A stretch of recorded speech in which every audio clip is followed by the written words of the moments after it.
sometimes roll my eyes at myself because I do have expensive taste. I don't know why and where it's coming from. I grew up in one of the provinces in the Philippines, and I did not come from a Nepo land or a corrupt government office.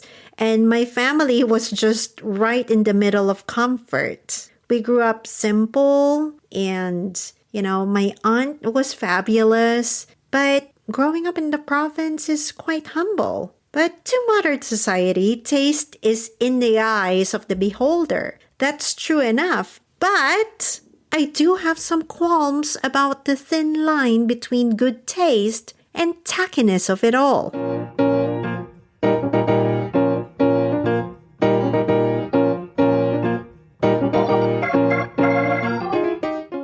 Welcome to Human Thesaurus presents Epitome Anatomy. My name is Wish, a retired tech operator, indie author, cat mom, and self-aware life explorer. Epitome Anatomy is an opinion piece on the power of words and their ethos that I extracted from this life. Ready for the epitome of taste? Let's go.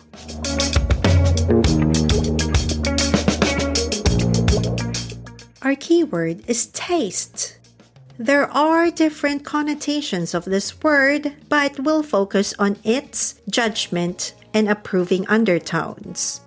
So in this case, taste means a person's ability to judge and recognize what is good or suitable, especially relating to such matters as art, style, beauty, and behavior, according to Cambridge Dictionary.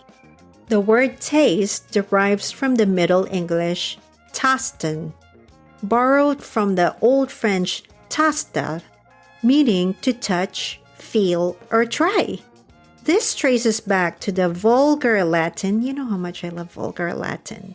Tastare, an iterative form of Latin tacere, which means to touch sharply, which ultimately comes from tangere, meaning to touch. The development of this word is interesting. In the 1300s, the English word taste was used in the context of to touch or to handle. But from the late 1400s, the meaning exercise, the sense of taste is recorded. I am a very judgy person. I know that. But I think we all are. We just don't want to admit it. But I hope that there's no hostility involved when it comes to being judgy. I just tend to judge people, but it's not talking shit, okay? I don't normally discuss this. It's just me. It's my self-conversation. Look at this. Look at that. Oh my God, she looks awesome. Oh my God, that looks horrible. Like I have that. With my closest friends, they know how judgy I am because I have this discerning taste with things. I think all of us can have discerning taste. There should not be any shame in it. It's all about your confidence of what you really, really like. I normally know what cocktails would do well and what wine would pair well to what things. So there are different like food, style, or art. There's also the personal preference. I still roll my eyes at myself, really. I don't know how I got here. Like I'm just a small town girl and what happened? I'm so judgy. But, I think I embrace it. I embraced it. I think my taste literally is positive because I've got a very good palate. So my literal taste, I taste more different layers of flavor than most people. And I like that because during blind taste tests, I am normally accurate as I could be, as my knowledge can serve me as well. There you go. That's how we're going to start that. I'm talking about taste because everybody, I've listened to how many podcasts? 4? And everyone seemed to talk about taste nowadays in terms of tech bros, in relation to tech bros and AI and what's going on with social media and stuff like that, which is so funny, but I kind of understand where they're all coming from. It doesn't mean that taste is all about user experience and user interface, but probably that's also part of it. Yeah. Oh my gosh. I just have this realization that, yeah, taste must be equivalent to user interface. And I suppose that a very good UI UX person, a designer, that means they've got good taste if their UI and UX is very, let's say, not just functional, but they look pretty. As a matter of fact, taste is still relative in a way, relative and subjective, because we all have different, let's say, disciplines and observations and preferences. So tastes are quite different from each other. There's really this line between, sometimes some people think they're the bee's knees because, they own a chrome gold-plated Mercedes or something. But that's tacky, man. They think they're the shit, but that's tacky.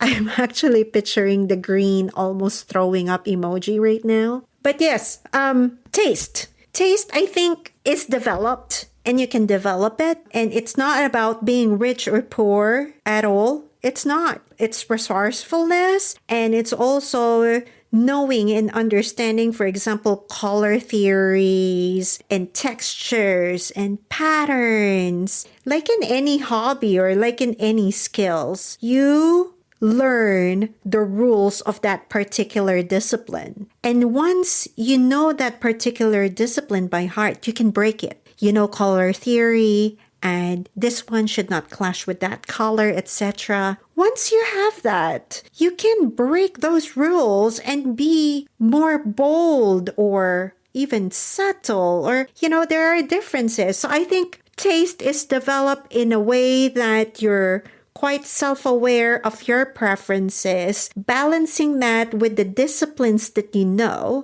and breaking some of those to make it tailor-fit to yourself as an individual.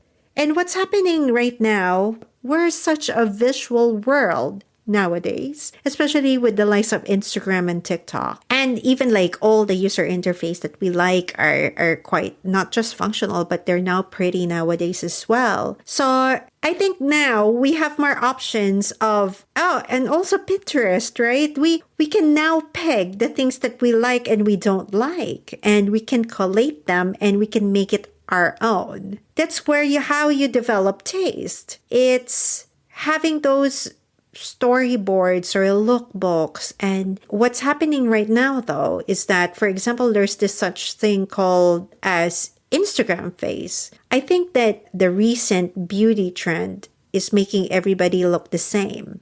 And for me, that's not coming from taste. That's coming from one, insecurity. Number two is like being lost and not having your own individuality and embracing your own beauty. So taste and insecurity are not the same. They're not.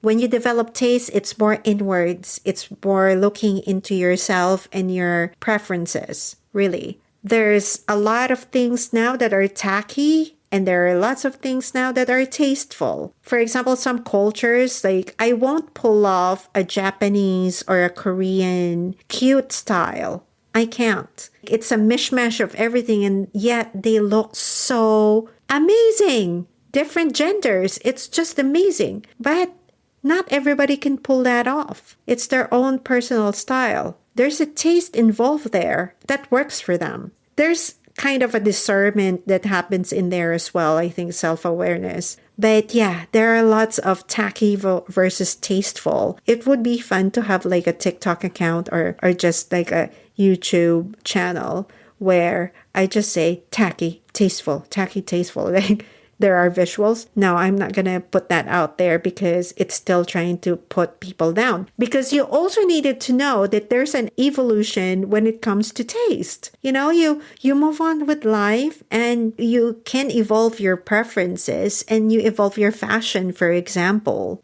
I've evolved so much when it comes to fashion. I always have this one thing. I'm always strategic with colors. My personal style kept on evolving because I keep an open mind when it comes to that. As I grow up, I can afford a little bit more, so I could. Again, it's not about the financial on the side of it. It's really more of there are some things that I wanted and I could afford to kind of tailor them for me. I always never lose my individuality when it comes to that. I always go for my personal tastes for everything. I always go with my discerning palette for everything. People-wise, fashion-wise, beauty-wise, color-wise, art-wise, all of that. Thankfully, my husband and I never fight about aesthetics because we both like the same things. We have somewhat similar taste. So I'm very happy about that. That's how you find a good partner.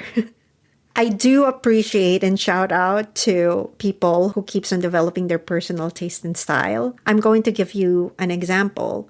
I've got several group of girlfriends. I've known them, let's say, from between 10 to, let's say, 40 years. And I've seen them evolve. Most of them, I could see some of them are really boho. Some of them are very, let's say, all black only, but with different kind of textures. There are some of them more, let's say, elegant or sporty. They're all got their different individual style. And throughout time, right, we all mature and grow up. But you can still feel that vibe with them. It's just more and more elevated. It's so fantastic to see. So these are the people that I appreciate because I could see that they never lost themselves. Not even girls, actually, even my guy friends. They evolve, they mature, they went through different life experiences, but they never lost their own personal style and taste. I appreciate that about people. And that's probably a very good point to make here. Taste is all about your own personality. You don't need to overcompensate or go overboard by mirroring or copying other people that you see on social media. It may not be for you. You need to understand your own proportions. You need to understand your own likes and dislikes and create something for you through that. Your core, it's yourself. The core of your taste is yourself.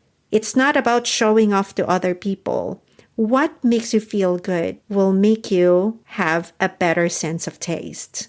What you see out there with that chrome-plated Mercedes or a derelict, like a Zoolander derelict that's now in the sole of Balenciagas, and these pair of rotting t-shirt for 1,200 pounds. I mean, that's not about it. It's not about the price. It's about how you carry it, how you feel good about that taste. How about you? How do you discern your taste? Where are you at in your personal style? Are you there yet? Are you still trying to concoct something? Do you go with the hive mind or do you go with your own lane when it comes to fashion, art, or food? Please comment. I'd love to hear from you about this. I do have a direct message via text or voicemail on top of each of my episode summary, so please check that out. Until next time, ciao!